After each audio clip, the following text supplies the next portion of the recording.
Hit TV YouTube channels లో మీ వ్యాపార ప్రకటనలకు మరియు ప్రమోషనల్ ఇంటర్వ్యూస్ కోసం వెంటనే సంప్రదించండి. ఆవిడ కోసం ఎందుకో ఫస్ట్ నుంచి నాకు మాట్లాడడం ఇష్టం ఉండదు.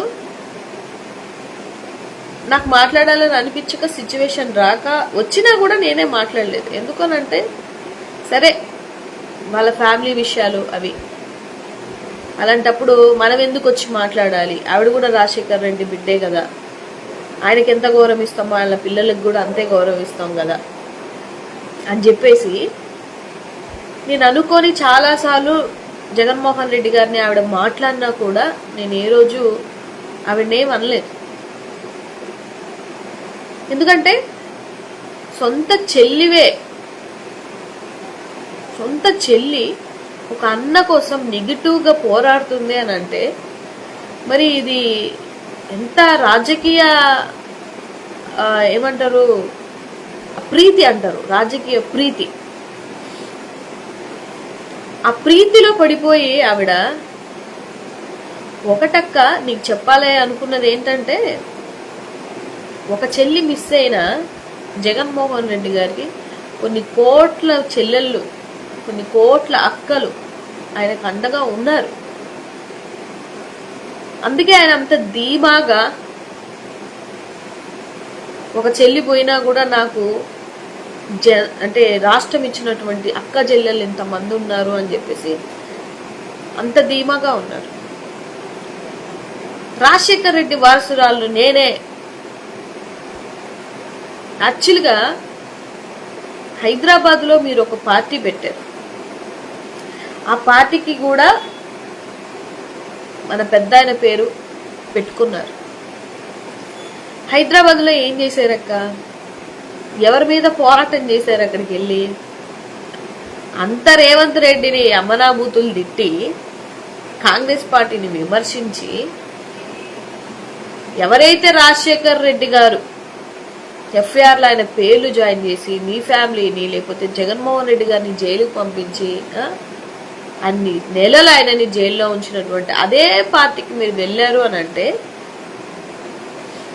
మీరు ఏ విధంగా వారసురాలు అవుతారు అని అనేది నా క్వశ్చన్. వారసురాలని నేను చెప్పుకోవడం అని కాదక్క, జనాలు డిసైడ్ చేస్తారు. మరి మొన్న ఎలక్షన్లో ఎందుకు ఓడిపోయావక్క? నువ్వే వారసురాలు అయితే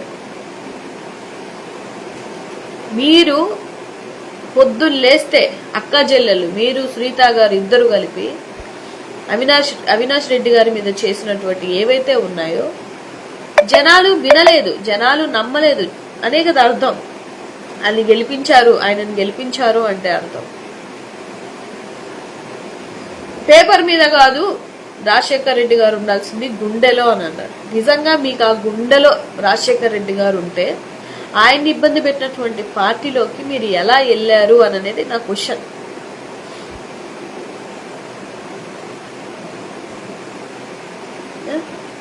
రాజకీయాలు చేయొచ్చక్క, రాజకీయాలు అందరూ చేస్తారు, కానీ నిజంగా చెప్తున్నా in the history of politics ఒకే ఒక వ్యక్తి, మచ్చలేని వ్యక్తి ఎవరైనా ఉన్నారు అని అంటే అది రాజశేఖర్ రెడ్డి గారే. ఆయన చేసినటువంటి పథకాలు కానీ ఆయన తీసుకొచ్చినటువంటివి ఏవైనా కూడా ఇప్పటికీ జనాల గుండెల్లో ఉండిపోయాయి అని అంటే అర్థం అదే.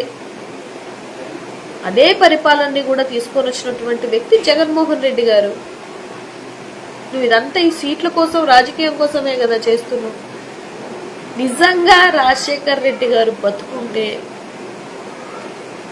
మిమ్మల్ని మాత్రం ఆ చెంప ఈ చెంప నువ్వే రాజకీయం చేస్తున్నావు అని చెప్పేసి సొంత కూతుర్నే కొట్టేవాడేమో అని నాకు అనిపించింది. అంటే మీరు మాట్లాడుతున్న మాటలు కానీ బయటకు వచ్చి మీరు మీ అన్న మీద చేస్తున్నటువంటి దూషణలు కానీ లేకపోతే పార్టీని విమర్శిస్తున్న తీరు కానీ ఏదైనా కానివ్వండి ఒక సొంత అన్న మీదే ఇన్ని మాటలు, ఇది కేవలం రాజకీయం కోసం మాట్లాడుతున్నావు అంటే అక్క మరి ఇది ఏమి విఘ్నత, ఏమి ఇది అని నేను అడగాలో కూడా నాకు అర్థం అవ్వట్లేదు.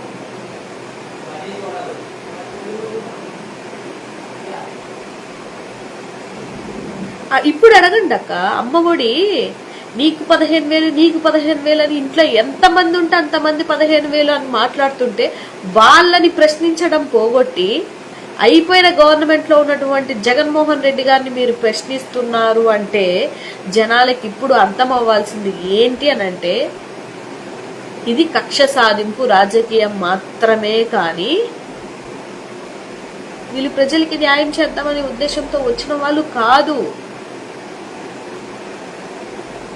అన్నను గద్దె దించాలి అని వచ్చినప్పుడు ఇన్ని మాటలు మాట్లాడుతున్న నువ్వే రాజశేఖర్ రెడ్డి గారి విగ్రహాలు పగలగొడుతుంటే ఒక్కసారి కాకపోతే ఒక్కసారైనా ప్రెస్ మీట్ పెట్టి మాట్లాడావా?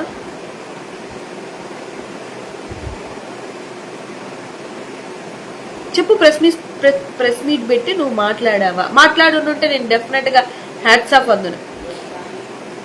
ఆ రోజు లెగలేనటువంటి నీ నోరు ఇవాళ 75 సంవత్సరాలు అవుతుంది కదా జయంతి, చేయలేకపోయారు, ఏమీ చేయలేకపోయారు అని మాట్లాడుతున్నావు. ఇదంతా నువ్వు ఏమి చేయలేకపోయారని చెప్పడానికి కాదు నువ్వు మాట్లాడింది. నేను ఇదిగో ఇంత పెద్ద స్టేజ్ వేసి నేను చేశాను, నన్ను పొగట్లేదు ఎవరు అనే బాధతో నువ్వు అడిగినట్టుంది. నిజంగా వారసురాలు అయితే ఎక్కడున్నావు అక్క? ఎక్కడున్నావు? విగ్రహాలు అలా ఎంత ఘోరాతి ఘోరంగా తగలెడుతున్నా పడగొడుతున్నా ఏం చేస్తున్నావు? నిద్రపోతున్నావా? నువ్వు ఆ రోజు అడుగుంటే డెఫినెట్ గా అక్క నువ్వు కూడా రాజశేఖర్ రెడ్డి గారి ఆశాభావాలతో ఉన్నటువంటి ఆయన కూతురివి వారసురాలివి అని అందున్నాను. నేను ఆడపిల్లని ఈడపిల్లని కాదు అని చెప్పేసి అక్కడ ఎలక్షన్ చూసొచ్చు, ఈడపిల్లని చెప్పి ఈడికొచ్చి ఎలక్షన్లు చూసించు.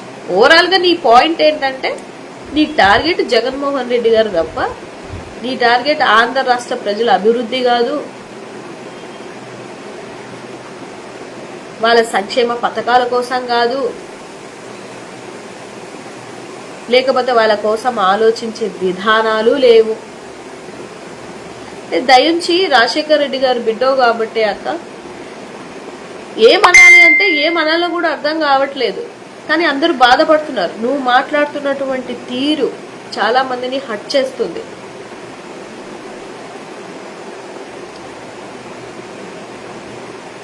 సొంత అన్నకి అంటే చాలా మంది నేను విన్నాను ఆస్తుల కోసమే అన్నదమ్ములు అక్క చెల్లెలు కొట్లాడుకుంటారు అని అంటే అలాంటే అన్ఎడ్యుకేటెడ్ పీపుల్స్, ఏదో మన బిలో పావర్టీ లైన్ లో ఉన్న వాళ్ళందరికి ఎక్కువ ఇలాంటి ఆస్తి తగాదాలు ఉంటాయి అనుకున్నాను. కనుక